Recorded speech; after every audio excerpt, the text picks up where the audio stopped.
hablando de la Venezuela de comienzo del siglo XX.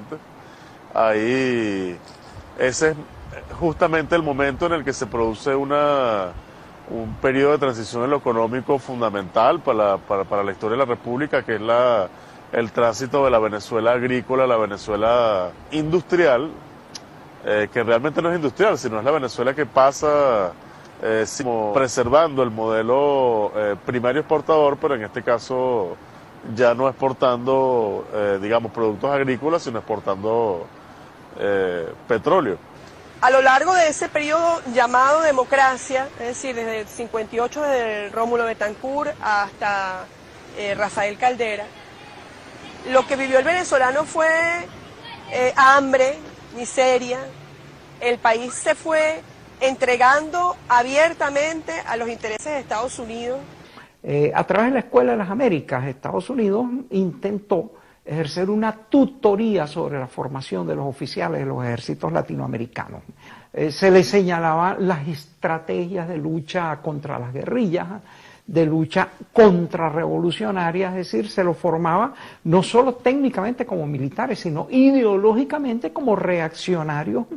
Simplemente porque una de las lógicas del imperio y era la directrices que mandaban a la oligarquía de este país, era controlar pues al generalato a través de las dádivas, a través de la corrupción, del aguardiente y del servilismo, pues a que esto servía a los intereses pues, de los políticos del bipartidismo. A partir de los años 70, con lo que es la Venezuela Saudita, con lo que es la nacionalización del hierro y del petróleo, se forma una inmensa dictadura, se empieza de alguna manera a caotizar también el Estado, pierde ese carácter de pequeño país cartonero, como decía Cabruja, pequeño país en donde hay una sociedad rural muy importante y unas ciudades también con un desarrollo más o menos armónico, empieza a explotar con unas inversiones de Estado inmensas y unas inversiones extranjeras también muy grandes, y eso empieza, digamos, a romperse, digamos, cualquier plan predeterminado de lo que podía ser una Venezuela moderna en un país pequeño, aliado y totalmente dominado por los Estados Unidos en este caso. Y con una insurgencia que no logra, obviamente, cumplir su plan político de la toma del poder, pero que está allí, digamos, está allí presente de alguna manera dentro de los movimientos populares, dentro de la izquierda. Hay una franja de la izquierda que sí, que pasa a un reformismo parlamentario que a la final no sirve para nada, pero que en todo caso está presente, todo ese espíritu insurgente está presente dentro de los movimientos populares. Sí, el proceso mediante el cual se convocó a millones de venezolanos a vivir en las grandes ciudades y a intentar otro modo de vida, tiene su gestación en manifestaciones tan aparentemente desconectadas de ese hecho como las lecturas que nos imponen en la escuela, ¿no? La lectura por antonomasia, la lectura obligatoria por antonomasia de todo venezolano desde que está muchacho es Doña Bárbara, ¿no? Un libro cuya metáfora fundamental es que hay una civilización, ¿no? Hay un proceso civilizatorio, urbanizatorio, ¿no? Que está llamado o convocado a derrotar a la barbarie, ¿no? La barbarie, tú sabes que son los tipos que siembran en el campo, ¿no? La gente que todavía se vestía con esas ropas miserables, que andaba con un machete en la mano y un sombrero más o menos deplorable en la cabeza. Los recursos que a ellos les interesaba controlar estaban no precisamente en las ciudades, no están en las ciudades, están en el campo. Sucede Que las masas empobrecidas, sobre todo de las grandes ciudades, tuvieron que enfrentarse no solo al espectáculo de su propio empobrecimiento, sino al espectáculo de una casta, de una clase social que se veía cada vez más oronda, ¿no? Que hacía ostentación de unas riquezas que la gente no sabía de dónde las sacaba, pero que lo sospechaba. Entonces, en Venezuela se instala una desmoralización, la desmoralización progresiva. Como decimos, la gota que derrama el vaso.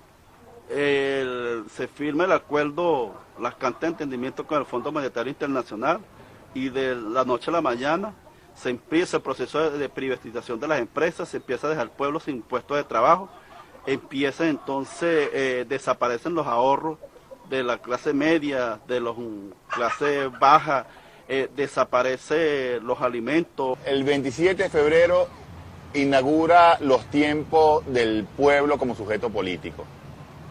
Es decir, la gente que no espera ni de partido, ni de gobierno, ni de líderes, la posibilidad, el permiso para ejercer la política, para ejercer la esperanza de construir un mundo distinto.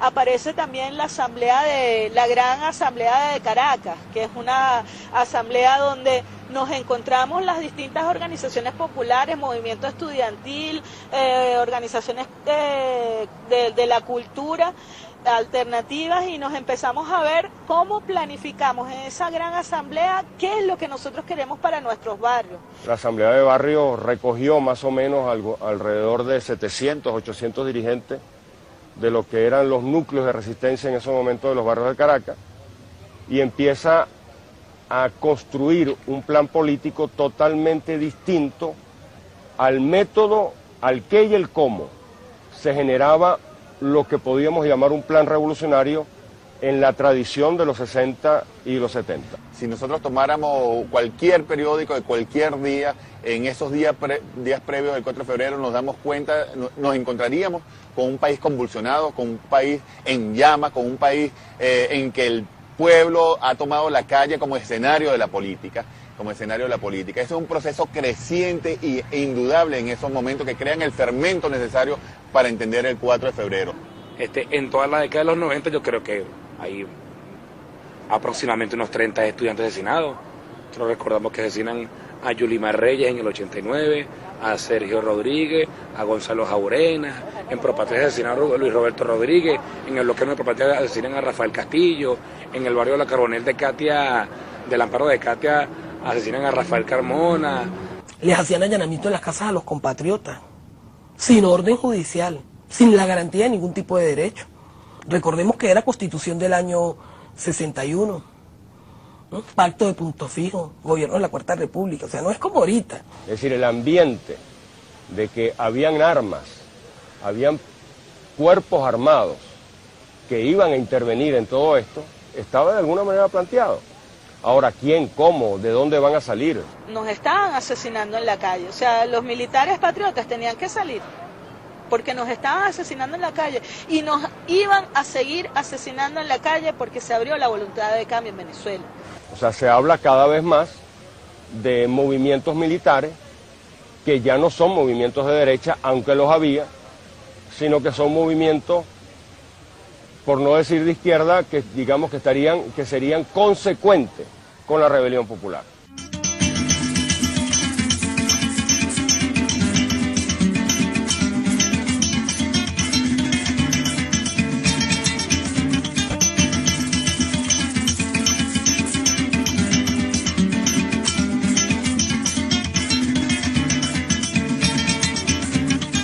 No se puede desligar una cosa de la otra.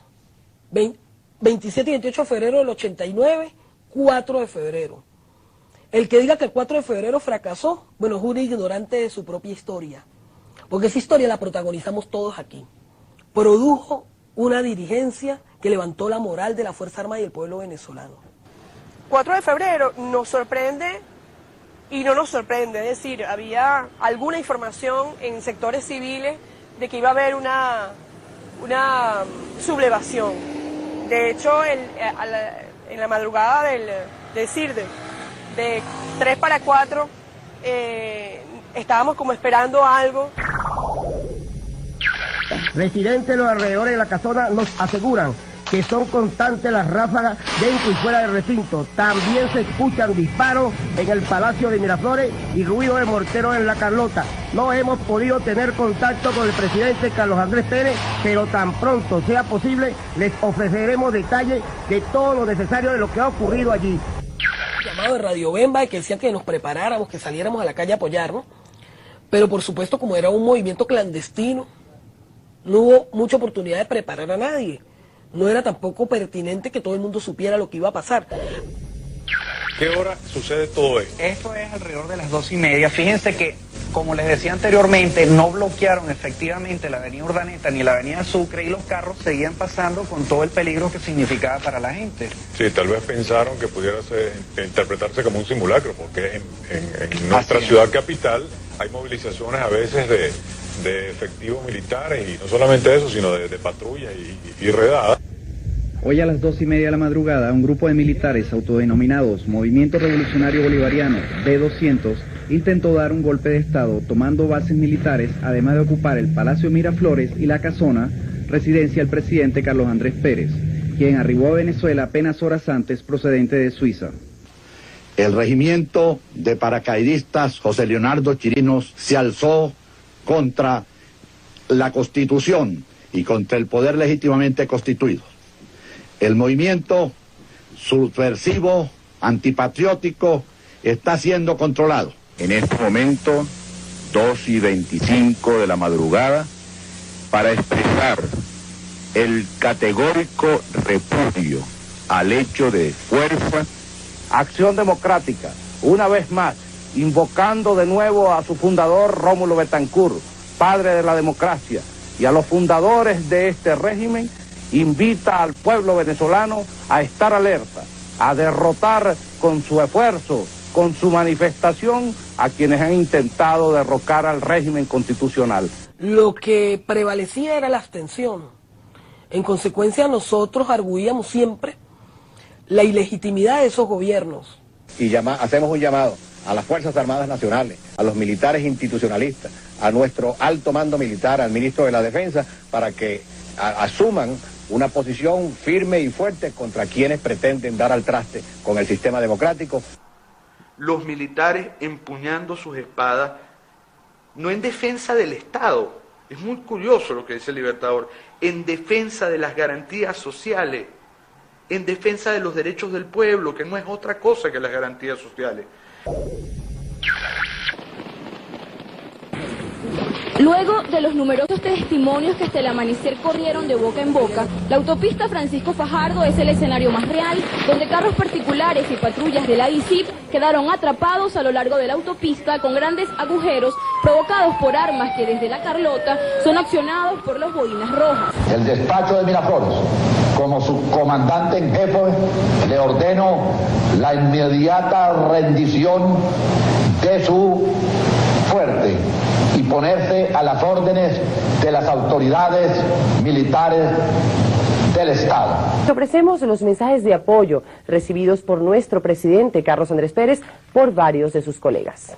Luego de haberse comunicado en horas de la madrugada con su homólogo venezolano, el presidente estadounidense George Bush ratificó en comunicado oficial su respaldo al sistema democrático venezolano. El secretario general de la Organización de Estados Americanos, Joao Gaena Suárez, condenó la intentona de golpe a nuestra democracia. Francia y Alemania condenaron enérgicamente el fallido golpe de Estado en el país.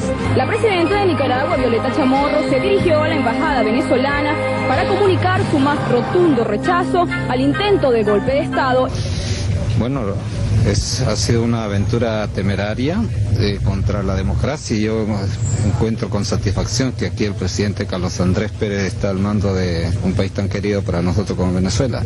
El presidente Gaviria fue vocero de los presidentes Carlos Salinas de Gortari, el presidente Fujimori, el presidente Menem y otros presidentes de América Latina, para hacerme decir que lanzaron a la prensa y a los medios de comunicación un comunicado muy fuerte y vigoroso, y diciendo que jamás aceptarían que la patria de Bolívar fuera hollada por una nueva dictadura.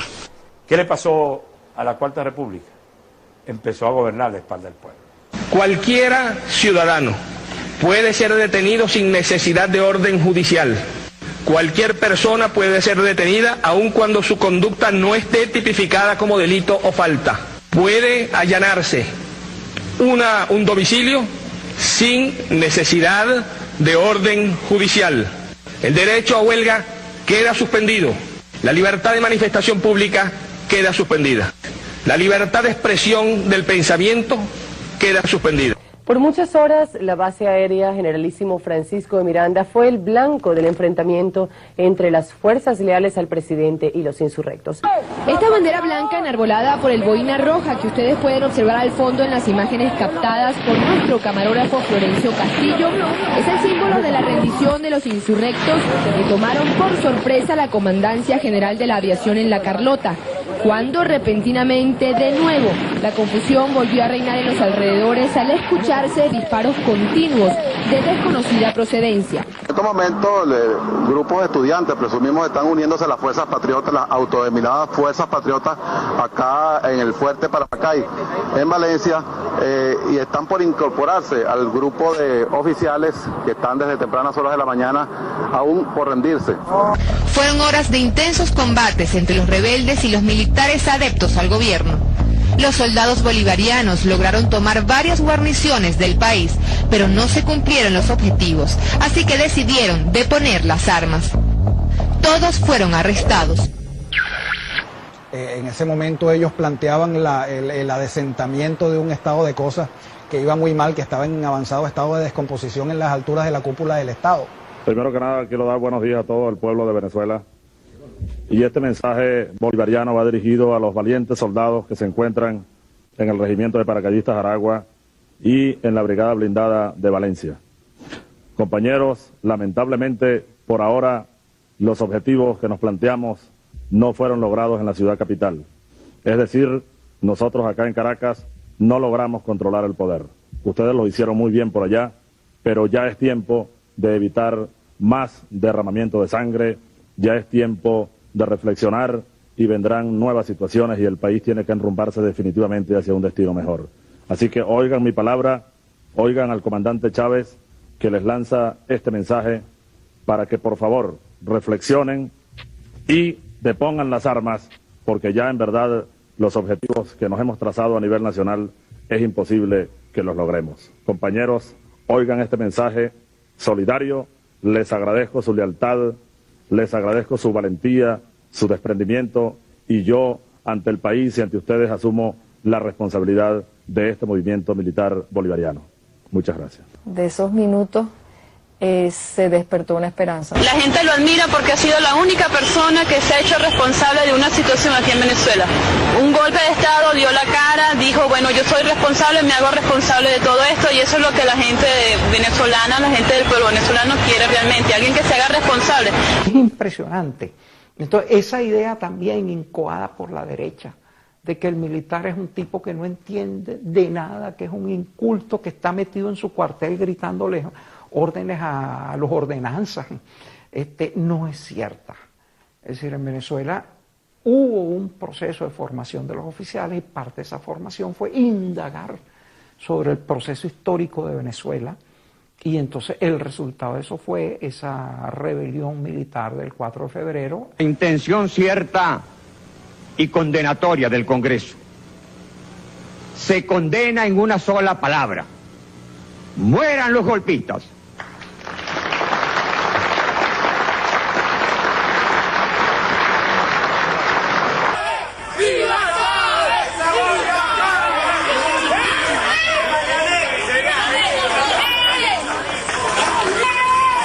La posición que asume el pueblo, un pueblo que viene de ser masacrado el 27, en la época de los 60, es una posición al principio un poco tímida, que cuando se va identificando quiénes son los autores, los participantes de esta insurrección popular, cívico-militar popular, entonces se va entremetiendo pues dentro del pueblo, y se dice pues que es el tiempo de romper con esa clase corrupta.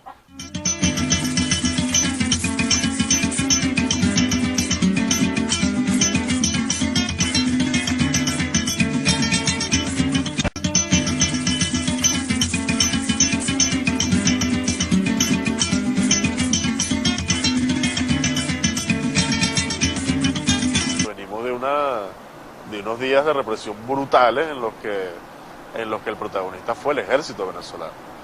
Es decir, el comandante Chávez, los comandantes del 4 de febrero, el MBR 200, lo que hace es deslindarse, ¿no?, de esa acción criminal que ha tenido lugar el 27 de febrero de 1989. Como es el caso del MIR, que viene directamente de Acción Democrática, ese movimiento era tan amplio, o esa suma de fuerzas era tan amplia, que también hizo puente con las estructuras militares. Y de hecho hay dos golpes de Estado, el carupanazo y el porteñazo, que se da 62, 63, creo. Esos dos golpes de Estado son golpes de Estado dirigidos directamente por el Partido Comunista, en este caso. De ahí viene una tradición, ahí se construye un puente, ¿ves?, que nunca deja de estar vivo. Esos movimientos, particularmente lo que fue el PRV, el Partido de la Revolución Venezolana, liderizado por Douglas Bravo, sigue manteniendo esos puentes con los militares e incluso haciendo formación interna. Es decir, hay una formación ideológica de oficiales que crea escuela dentro de núcleos muy pequeños, pero importantes dentro de las Fuerzas Armadas. Eso es lo que explica al movimiento del 4 de febrero. El propio Hugo Chávez Frías dice que una vez en una de esas campañas de inspección encontraron un Volkswagen abandonado que estaba lleno de folletos izquierdistas, que él empezó a leerse eso para ver de qué se trataba esa cosa que pensaban los izquierdistas, y cuando él se lee aquello es como que se le abre la luz, dice, oye, pero si esta gente está peleando por la soberanía de la nación, por la patria, está peleando por el pueblo, etcétera. Entonces, no es tan cierto que hubiera una valla impermeable entre sociedad, entre movimientos progresistas y oficialidad. Hay dos movimientos que son los boquetes de la historia, ¿no? Ese es el movimiento del 27 de febrero y el movimiento del 4 de febrero. Desde el punto de vista político, evidentemente que termina de redondear el ciclo de rebelión y el ciclo de desmoronamiento, o sea, termina de desmoronar lo que era la posibilidad de conservar el régimen de dominio punto fijista que estaba dominando en el país. ¿Por qué se dice que la rebelión militar del 4 de febrero fue un fracaso militar y un triunfo político? Bueno, porque efectivamente en cuanto a lo militar no hubo coordinación suficiente entre los mandos militares y sobre todo no hubo coordinación con los movimientos populares y con los sectores de izquierda. Esto de que no haya triunfado el golpe de Chávez, porque permitió la maduración tanto del presidente, del ahora presidente Chávez, como del pueblo en sí. ¿Qué hubiera sucedido si no es derrotada la rebelión militar, que por cierto fracasó por imponderables? Mira, muy posiblemente la oposición internacional y sobre todo de Estados Unidos a la toma del poder por un grupo militar nacionalista le hubiera hecho un daño tremendo al proceso. Carlos Andrés Pérez habría sido aclamado como un mártir internacional, hubiera habido campañas y quizás intervenciones por el regreso de la democracia. Ahora, el hecho de que Chávez fuera hecho prisionero, asumiera su responsabilidad, cumpliera condena, fuera indultado y finalmente regresara al poder, pero por la vía electoral, le dio al movimiento un carácter imbatible. Esa frase y eso de decir que se asume la responsabilidad abre un espacio de lo que es cuando la derrota se convierte en éxito. En cualquier cosa de la vida, pero en esta, que era una derrota militar, pero no política. Por supuesto que en su momento no tuvo éxito porque a los tipos los metieron presos, ¿no? A los autores del levantamiento. Es decir, a la luz de lo que ha ocurrido después con los protagonistas de ese proceso, por supuesto que fue un movimiento exitoso. Sí, el 6 de diciembre de 1998, día de la victoria electoral del comandante Chávez, es hijo del 27 de febrero y del 4 de febrero de 1992. El pueblo crecido sobre sí mismo que le da la victoria a Hugo Chávez es el mismo pueblo del 27 de febrero. 40 o 30 años para acá, los militares venezolanos son más bien tipos pobres uniformados y era muy fácil identificar a esos tipos como un hombre más del pueblo. Tú le quitas el uniforme y le pones un uniforme de ciudadano a cualquiera de los compañeros de la generación de Chávez y tiene un ciudadano común, un tipo que al final se pone un uniforme de militar y empieza a cumplir una función. Pero en otros países uno detecta en el talante altivo de algunos tipos, o más bien insolente, que esos tipos no son como uno, que esos tipos pertenecen a otra clase social y que se creyeron del cuento de que ellos nacieron para dirigir este país. Mira, hay una tradición de militares progresistas. En el caso de Argentina está el caso del general Perón, en el caso de Perú está Velasco Alvarado, en el caso de Ecuador Eloy Alfaro, en el caso de Panamá está Torrijos, en el caso de Guatemala está Jacobo Arbenz. Hay una larga tradición también de militares que se han puesto al lado del pueblo y eso es una realidad que no se puede ocultar. Y ahí uno tendría que pensar que no se equivocó, que el llamado aquel en aquella canción de Ali Primera no había caído en el vacío. El soldado había volcado el fusil contra el oligarca. Yo creo que los venezolanos estamos haciendo una experiencia de cambio que va más allá de las coyunturas electorales y que es diaria, que es el tema de la construcción de un sistema desde la base de las comunidades, ¿no? Un sistema que debe pasar por el desarrollo económico, político, ecológico y debe ser capaz de definir la historia de cada uno de nosotros como individuos y como sociedad desde lo comunal. El proceso revolucionario también es una profunda discusión política entre sus filas, porque yo creo que esa es la esencia del pueblo venezolano. El pueblo venezolano en su casa, en la casa de uno es el primer centro de discusión política. Uno de los principales retos que tiene el poder popular es superar el ombliguismo. El ombliguismo es esa actitud propensa a que sea otro el que resuelva los problemas. El poder necesita controles. Es decir, tú no puedes tener un gobierno que tenga todos los poderes. Tiene que haber ese tipo de oposición que controle, pero yo creo que el mejor control es el control del pueblo, el control popular, que diga, mira, ya va, aquí no me pareció. Entender que la única forma de construir el socialismo, de construir una nueva nación, es con el pueblo ejerciendo directamente la política, sin ninguna forma, ni ningún mecanismo de representación, de cooptación, de estrangulamiento, a través de prácticas asistencialistas, a través de mecanismos que intentan doblegar esta fuerza tronadora, ingobernable del pueblo, sino darle cauce para que, pues, es esta la única fuerza que puede cambiar el estado de orden existente.